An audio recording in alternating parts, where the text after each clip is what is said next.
G'day, I'm Bill Hardy and I'm here at Everything Wine to show off a couple of new wines. But before I do, I just want to tell you a little bit about our company, or maybe just a little bit about myself first. You know, I'm very proud to be the 5th generation of a family involved in making wine at Hardy's. Trained as a winemaker, actually one of the only Aussies who went to the University of Bordeaux and took the French national qualification. And then over the years I've had the chance to make wine in South Australia, in West Australia. I even went back to the south of France for a brief period and made wine at Domaine de la Baume, a lovely little property our family bought in the late 1980s. But the business is a very old one, as I say, 5th generation. My great-great-grandfather started the business back in 1853, so we are one of the oldest. And these days we're actually one of the most diversified. I think we've got vineyards in more wine areas than any other Australian wine company. So we've got the opportunity to make some amazing wines, some amazing blends. And the two I'm showing today are a couple of those. These two wines come under what we call our HRB label.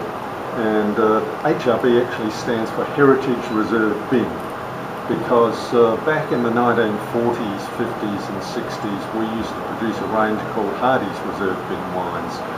And those wines were quite often blends between areas like the Hunter Valley, Central Victoria, Great Western, Ranella, McLaren Vale, Clare Valley, places like that. But we used to actually go and buy a small parcel of wine from another winemaker and blend with our own wine to make something a little more complex and more interesting and maybe a little better balanced at times.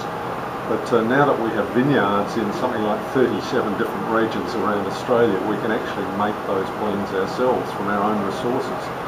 So the Riesling, for example, is quite unique. I don't think this blend's ever been put together. This wine is actually 2/3 Clare Valley, north of Adelaide, with 1/3 Tamar Valley from northern Tasmania.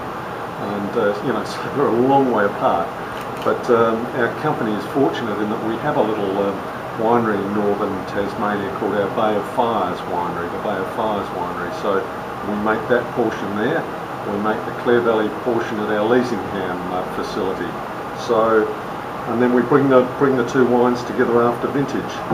The essence of that wine, why we bring those two areas together, is that we're trying to bring some of the lovely, almost Germanic, floral and flinty mineral palate characters that Tasmanian Riesling has, together with the slightly fuller lime citrus-based wines of the Clare Valley.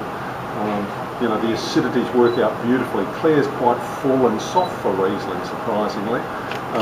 Bringing in that lovely fine mineral acidity really balances the palate. But what I like best is this combination of a small amount of the lovely Germanic florals with the strong limey citrus base of Clare Valley. The red's our HRB Cabernet, and in this case we're working with two much more traditional regions. In fact, I think the best two Cabernet regions in Australia. We're working with Coonawarra and Margaret River in West Australia. Once again though, they're 3,500 kilometres apart, so we're again fortunate. We have a winery down at Nannup in the southwest of West Australia near Margaret River, so we make that portion there. And we have a winery in the Limestone Coast in South Australia, so we make that portion there.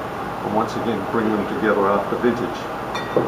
What we're looking to do with that wine is get the foundation from Coonawarra. Now, Coonawarra, probably Australia's most famous Cabernet area, produces Cabernets that are quite tight, closed wines, you know, really quite big structure to them, quite big tannins and quite high acidity. They're concentrated wines, but they don't open up for several years generally. In the early years you get perhaps a little bit of mint and a little bit of violet, but you don't get the lovely cassis, blackberry sort of characters you get in many other areas.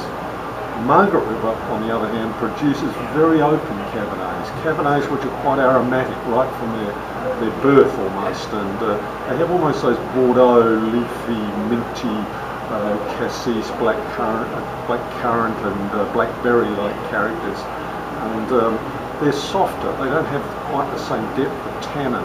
They're a little more forward, we say, than Coonawarra.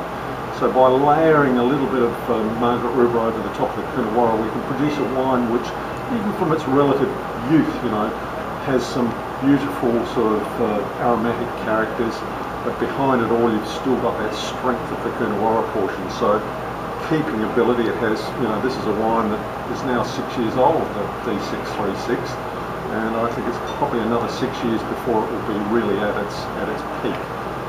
So there are a couple of fascinating wines.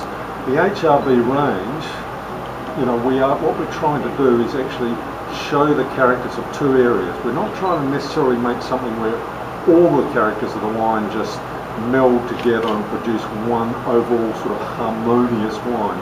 We want the palate to be harmonious, we want the acidity, the tannin, the structure generally, the mouthfeel to be lovely and harmonious, but in terms of the flavours, both aromatic flavours and palate flavours, we want both areas to shine through, and some of those characters I've talked about. So I think you'll find those characters in these wines. I hope you enjoy them.